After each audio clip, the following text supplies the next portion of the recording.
Urmila education academy खजुरिया बस्ती के प्रबंधक दिलीप शुक्ला पर पुरानी रंजिश के चलते पड़ोसी ने हमला कर दिया।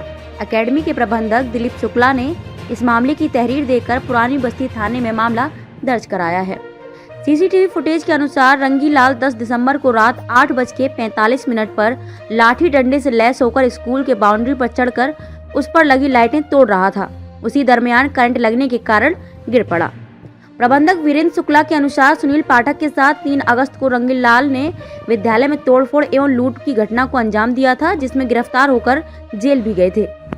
पुलिस ने इनके पास से लूट का माल भी बरामद किया था। उन्होंने कहा कि रंगीलाल सुनील पाठक के इशारे पर निरंतर क्षति पहुंचाने का काम करता है। उन्होंने कहा कि घटना के बाद वह विद्यालय के कुछ काम से बस्ती आए थे, जबकि रंगीलाल का आरोप है कि मैंने मारकर उसका पैर तोड़ दिया, जबकि सीसीटीवी में स्पष्ट नजर आ रहा है कि करंट लगने से नीचे गिरा है। उसको ढूंढते हुए परिजन आए, उसकी पत्नी चप्पल से पीटकर घर ले गई।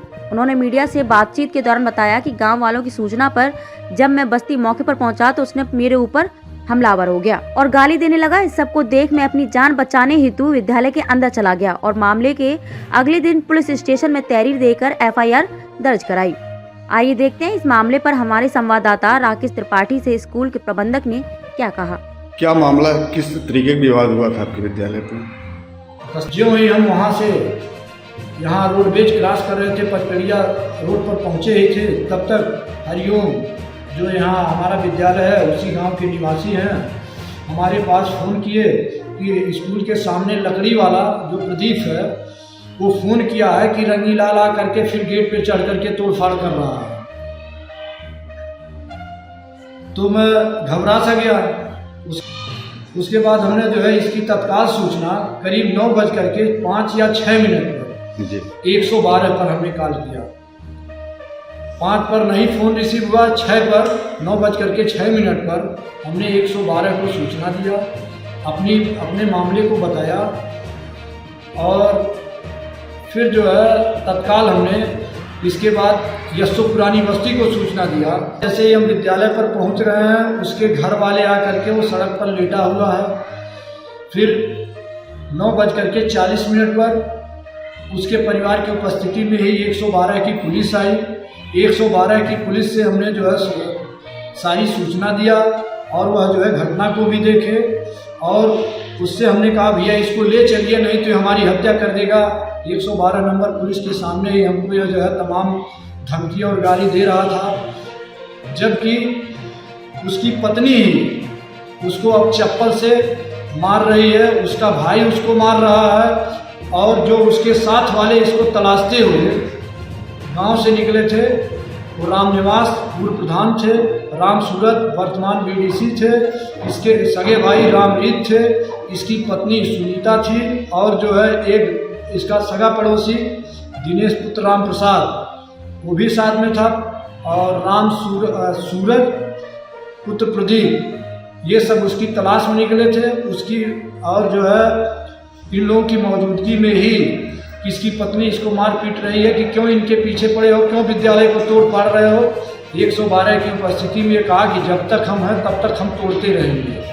तो उसको कौन लेके गया फिर यहाँ से, कैसे गया? यहाँ से ये अपने साथ उसकी पत्नी, उसका भाई तथा पूर्व प्रधान राम निवास जो इसको तलाश करने के लिए आया था और ये क्या नाम है राम सूरत जो वर्तमान में BDC हैं, हमसे सिफारिश करने लगे भैया गरीब आदमी है जाने दीजिए। कहा भाई कहाँ हम इसको कुछ कर रहे हैं, कहाँ हम सजा दिलवा रहे हैं। वो चला गया। उसके बाद उसकी पत्नी उसको लेकर के चली गई। उसकी पत्नी उसको लेकर के चली गई। 112 रंगीलाल ने एक आरोप लगाया है कि आपने मार के उसका हाथ पैर तोड़ दिया और वो जिला अस्पताल में इस समय भर्ती है, तो इसकी वास्तविकता क्या है? इसकी वास्तविकता ये है कि आप महान भाव हमारे विद्यालय पर आए हैं, CCTV कैमरा हमारे विद्यालय पर लगा हुआ है, हमने देखा। घटना का आपने अवलोकन किया है। घटना के अवलोकन में आपको क्या प्रतीत हो रहा है? क्या मेरे द्वारा उस पर वार किया गया है? नहीं, वो तो जो है गेट पे चढ़ा था, वहां से गिरा, करंट लगने से उसको चोट लगी थी। मामला तो यही दिख रहा है। उसकी औरत द्वारा भी मारा पीटा जा रहा है, इसको भी आपने देखा ही होगा, वो भी फुटेज में है। ये किसी तरह से इसके पूर्व में भी दिनांक 3/8/2022 को ये विद्यालय में आया था तमाम तोड़फाड़ किया था, हमारी करीब 6 गाड़ियों को क्षतिग्रस्त किया था, जिसके संबंध में भी 112 की पुलिस आई थी, लूटपाट किया था, 112 की पुलिस आई थी। इसको उस मामले में गिरफ्तारी हुई थी इनकी? उस मामले में इनकी गिरफ्तारी हुई थी, मौके की पुलिस आई थी, फिर जो है पुलिस इनको ले जा करके सुपुर्द की थी। फिर ये दोबारा ये प्रहार करने के लिए सरिया से आ रहे थे, पुलिस इनको यहाँ पुलिया के पास से गिरफ्तार की थी, हमारा पैसा इनके पास से बरामद की थी, ये लूट का माल भी बरामद, लूट का जो वो था। उस मामले में सजा भी हो चुकी है कि नहीं? नहीं, उस मामले में ये जेल गए थे, करीब 2 महीना जेल में रहे हैं। फिर इसके बाद ये हमारे ऊपर एक बार अटैक किए थे कि तुमको हरिजन बनाम सवर्ण में जेल भिजवाएंगे, और इसमें जो एक और आरोपी और है सुनील पाठक, उन्हीं का ये आदमी है, उन्हीं के इशारे पर ये जो है अपराध करता है, और ये किसी तरह से हमारे ऊपर तथा हमारी संस्था को क्षति पहुंचाने के लिए हरिजन उत्पीड़न का मुकदमा किसी तरह से ये पंजीकृत कराना चाहता है। जैसे उसका आरोप है, रंगीलाल का आरोप है कि आपको उसने 20,000 रुपया दिया था आवास के लिए, उसको वापस करने के लिए, जब आवास नहीं मिला तो आपने उसको बुलाया था, उसके बाद आपने उसका मार के पैर तोड़ दिया है। तो इसमें आप तो जान ही रहे हैं कि 3-4 महीने पहले जो है अभी वो हमारे विद्यालय में लूटपाट किया था, तो यह मान के चला जाए तो मेरा विपक्षी हो चुका। अगर ऐसा करना ही होता तो क्या हम उससे ऐसे समझौता कर सकते हैं? तो आखिर आपके पीछे वो क्यों पड़ा हुआ है?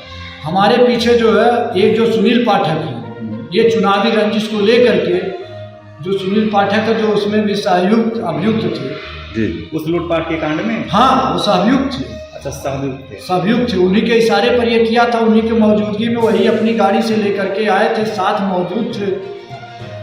वो इस समय अस्पताल में भर्ती है, जिला अस्पताल बस्ती में जी, उसका पैर टूट गया है जी, और उसका कहना है कि आपके ही मारने से टूटा है। जब मैं विद्यालय पर पहुंचा हूं, उसकी परिवार की उपस्थिति में वह लेटा पड़ा हुआ था, और उसके घर वालों को भी मैं सीसीटीवी फुटेज का कैमरा दिखाया हूं, और आप लोगों ने भी देखा है कि विद्यालय के गेट के बगल ही सीसीटीवी कैमरा लगा हुआ। इस बार वो सीसीटीवी कैमरा नहीं तोड़ पाया। उसके बगल एक गेट लैंप है, सो लाइट है, उसके बगल एक हैलोजन लैंप है। पहले उसने गेट लाइट को तोड़ा, आसानी से वो टूट गया। फिर जो हैलोजन लाइट है उसको उखाड़ रहा था बलपूर्वक, ये सीसीटीवी फुटेज में आप देख रहे हैं। और जब उसको लाइट मारा है, वो आपकी निगाहों में भी है सीसीटीवी में, और लाइट मारा, और जब वो गिरा है, ये तो आप लोग देख ही रहे हैं। मतलब वो स्वतः गिरा, उसके बाद उसके पैर में चोट आ गई, जिसका सीसीटीवी फुटेज और जो घटना का समय बता रहा है। हमारी माताजी के ऊपर आरोप लगा रहा है, उसका भी सीसीटीवी का फुटेज आपने देखा है, इलेक्ट्रॉनिक मीडिया है। आज आप चाहें, बस्ती में हमारा मकान है, आज भी वहाँ डिलीट नहीं हुआ है। यहाँ बुलेट एजेंसी के पीछे मम्मी हमारी वहाँ रहती हैं। इन्हीं लोगों के आतंक से हम सुनौरा गांव अपना छोड़ करके, किसी तरह से हमारी शैक्षणिक संस्था है जो बहुत सुचारू रूप से चल रही है, इसके संचालन में कोई व्यवधान न उत्पन्न हो, कोई बाधा न आए। मैं राजनीतिक प्रक्रिया से दूर रहते हुए, अपना बचाव करते हुए, हमारा पूरा परिवार बस्ती रहता है। हम कभी कभार यहाँ रुक जाते हैं, नहीं तो हम भी शाम को बस्ती चले जाते हैं। हमारा सुनौरा से कोई मतलब रहना। आपका मतलब है कि सारे आरोप निराधार हैं? सारे आरोप निराधार हैं, लगाए गए चुनावी रंजिश के तहत गलत लगाए गए हैं, और बार बार हमको परेशान किया जा रहा है। हम अपने आप को सुरक्षित नहीं महसूस कर पा रहे हैं। अगर मैं अकेला रहा होता या मेरे घर का परिवार का कोई छोटा बच्चा रहा होता तो यह निश्चिंत है, आप जिस तरह से देख रहे हैं वो वार कर रहा है, वो हत्या कर देता।